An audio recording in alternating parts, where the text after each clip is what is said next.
Hi everyone, it's Mimi. Welcome back to my channel. I am back to share with you guys a quick tutorial on how I create my curly ribbon.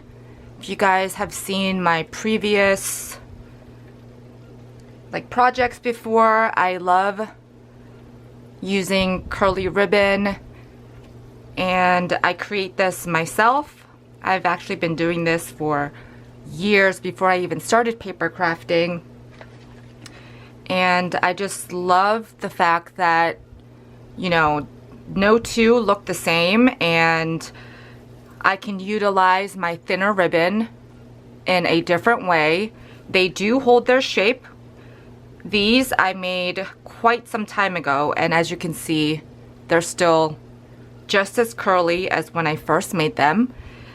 This is not hard at all. It's a little bit of a waiting game just because you have to let them dry. But besides that, it's not complicated at all. So let me go ahead and share with you guys what you need to create these, and you guys can make this at home yourselves. First, you are going to need some ribbon, and I think this one is the thickest one I have. It's about 3/8 of an inch, I believe, and really you don't want to go any thicker than this, and even this might be a little too thick. I would say probably go with, at the maximum, 1/4 of an inch, only because when you're going to be wrapping this, the coils kind of look more like ringlets than they do like a curly ribbon, and I hope that makes sense.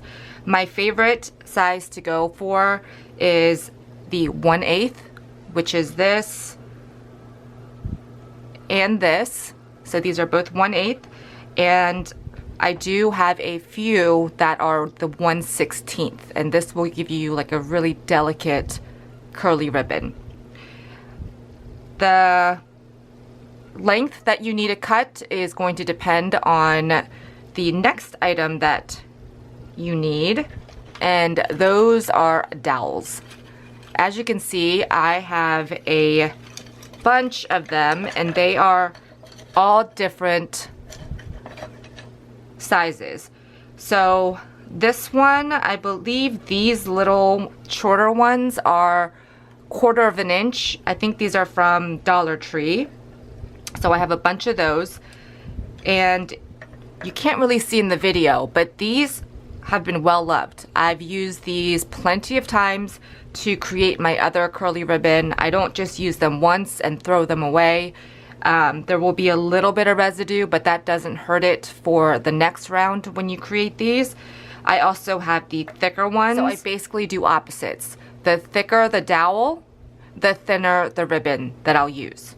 I've also cut down some of my bamboo skewers, and as you can see, these are really tiny, so I would say probably a 1/16 of an inch in diameter. So these, I think all of these came in a pack. I think I got it from Walmart, but they had all different sizes in there, from the really skinny to the much thicker and everything in between, and you get a whole bunch of them. And I think they're like $2.97 at the most, so it's really affordable, and I'm sure most of us crafters have dowels in our stash. So grab some dowels. I do like the longer ones because it creates longer ribbons like these. And if I really need to, like, this is a scrap of one that I created, so really you can do so much with these. And these, I just kind of attach them together at the top, and this can be a tassel. So you need some dowels, and really you only need as many as you're going to make at one time. I just like to do things in batches, you guys know that, so I just have a lot of these on hand. Then the main ingredient you are going to need is some type of stiffener. This is liquid stiffener. It's a fabric stiffening spray. I actually used to use one, I believe, by Aleene's as well. It was more of a glue consistency. It wasn't a spray. That I did use to water it down probably about close to a 1-to-1 ratio. A lot of times I did use more water than I did the Stiffen product, but a little of this goes such a long way. So I would suggest using a coupon when you get these. You can get stiffening liquid at the big box stores. I'm sure you can get them at Joann, Michael's, Hobby Lobby. Just make sure it's the one for fabric, and you can use any of those. I've also used a homemade stiffener. It's a fabric starch that you can make at home, and that did work. I actually only used it once, so I can't really say repeated use how well that does, but if you can't find this, that's a way to go as well. If you just look on YouTube or even Google it, there are plenty of home recipes that you can try with that. And you'll need some sort of little container. I just have this plastic cup and some washi. So let's go ahead and create some of these curly ribbons. Okay, first what you want to do is grab your container, whatever you want to use, and I'm just going to put the ribbons that I want to curl in here. Sometimes you do have to be careful when you're adding red to light colors like this, because it does have a tendency to bleed. Red always has a tendency to bleed no matter what it is. So it might tint it a little bit pink. I usually am not worried about it. The only time that I am is if I let it sit in the liquid with the ribbon in it and the other ones, that it might stain it. But if you're going to do it right away, absolutely no worries. So I'm just gonna put that in there like this and take my Stiffen Quick. This stuff dries really quickly. And I am only going to spray in here enough to get it wet. You don't want it puddling. You don't want it to be overly saturated. There's no need, because you'll just be wasting the product. So you just want to get it wet enough that the entire ribbon is covered. So just let that sit in there a little bit. I'm going to take a couple different size dowels just to show you. And then get yourself some washi tape ready. I just cut about 1.5 inches, 2 inches. You'll need 2 for each dowel. This is just going to help keep the ribbon on the dowel while it dries.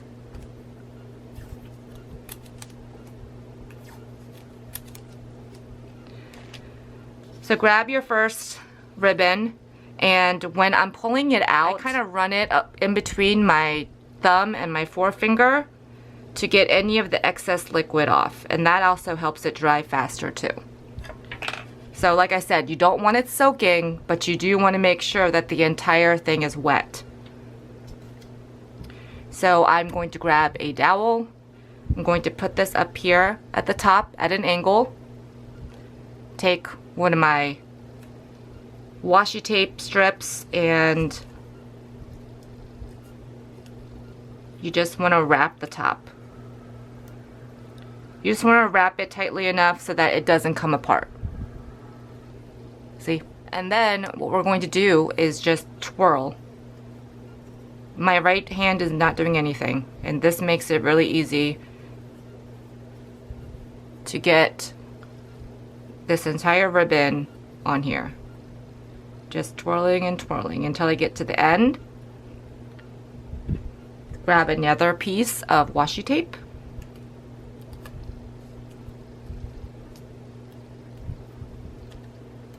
And then make sure that's secure. So you don't want it too loose on here where you'll see it kind of pop up off the dowel. That's why I have different sizes, but that's it. I mean, how easy was that? So let's do another one. I'll take this really thin 1/16 of an inch ribbon, and let's do the thickest dowel that I have. Again, putting it up at the top at an angle. And at the end, if you have too much of the ribbon, you can just cut it off and then secure it at the end, just like I did the last one. And I'm just twirling with my left hand. I do space this one out a little bit further, just so that the curls aren't so like coiled tightly. Then I will secure this.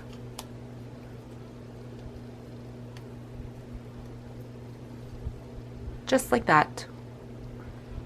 And that's what you would do for all of these.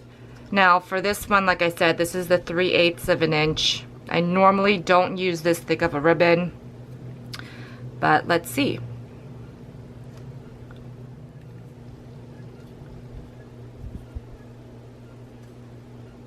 Because the ribbon is thicker than the ones I'm using, do you guys see how close together the like little coils are? And that's what's going to really give you like a ringlet shape. If that's what you're going for, by all means, use the thicker ribbon. But I like mine more, you know, like a curly ribbon, like the ones that I show you. So there's that one if you want to use the 3/8 of an inch.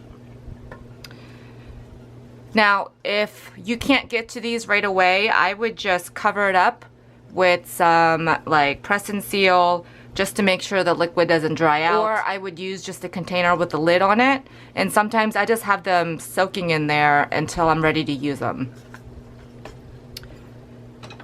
So I would just lay these out on some parchment paper or freezer paper, anything that's going to be non-stick. So you don't want to lay this on like cardstock and have it dry, because more than likely it's going to stick to it while it's drying, and then it's going to be a pain. So grab yourself a silicone mat, just let them dry. They take about, depending on how much liquid you put on the ribbon, they take less than an hour. And you can also use your heat gun to speed up the drying process. I would make sure that it doesn't get too hot. You don't want to scorch the ribbon at all.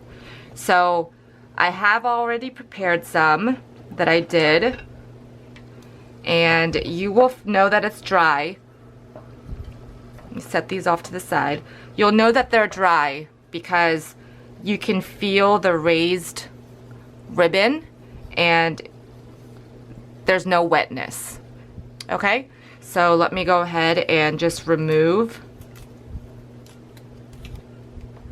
that. And do you already see it's already holding its shape? And normally I just kind of twirl it like this to come off. Even if you pull on it, it's not going to lose its shape. You don't have to be super delicate with these, but do you see what I mean? How the red kind of stains? And then I would take the top off. And sometimes, for some reason, they come out not all uniform. If that's the case, I just take the part that I want and just use that, because I do make these long enough that I'm not going to use a piece that's like, how long is this? This is like 15 inches. I rarely ever use 15 whole inches. So normally I might just fold it in half and use it that way. So let me undo another one.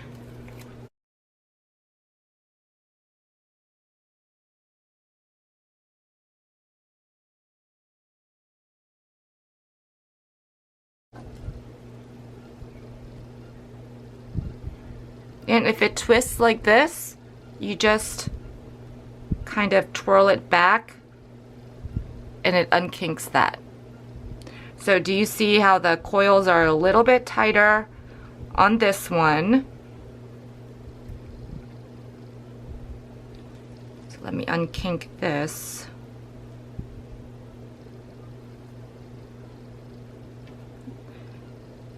And that's also because of the different size dowels that I used for it. And here is the last one.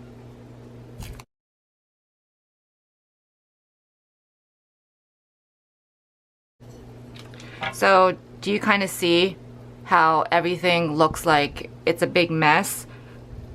You kind of need to train it to go the right way that it was first coiled.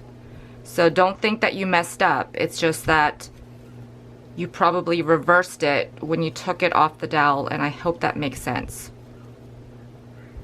So if you just kind of roll it the opposite way, it'll go back to the way that it was. See? And this one is a much looser coil than the previous two that I showed you. So it's all personal preference and what you want to create. I like to have the different coil sizes when I'm doing these, so I don't have a rhyme or reason. I just pick a whole bunch of colors that I want to use of the ribbon, cut those down, and then I don't like try to make sure I only have, you know, this diameter or that diameter. I just kind of mix and match, and that way it has like really fun texture and everything looks more random, which is the look I'm going for. So I know, like, my friend Anna thinks this is so complicated, and it totally isn't. It is not hard. You just have to twirl some ribbon on a stick and let it dry. That's it. So I hope this was helpful. If you have any questions, make sure to leave them in the comment section below, and I'll be happy to answer them for you. Let me know if you give these a try. These are so super fun. Because I normally use like a certain color palette, which is mostly pastels, I do tend to make these ahead of time so that when I'm ready to use them, I don't have to go through the process of creating them unless it's a specific color that I need and I haven't made them. So I use these at the bottom of wands. I'll use them in my tassels, and if you've been following me, you've seen those in those projects. So I hope this was clear, and if I can find any links to the products that I used, I will put those in the description box below so that it'll be easy for you to find. Thank you guys so much for stopping by, and I will see you guys really soon in another video. Bye everyone.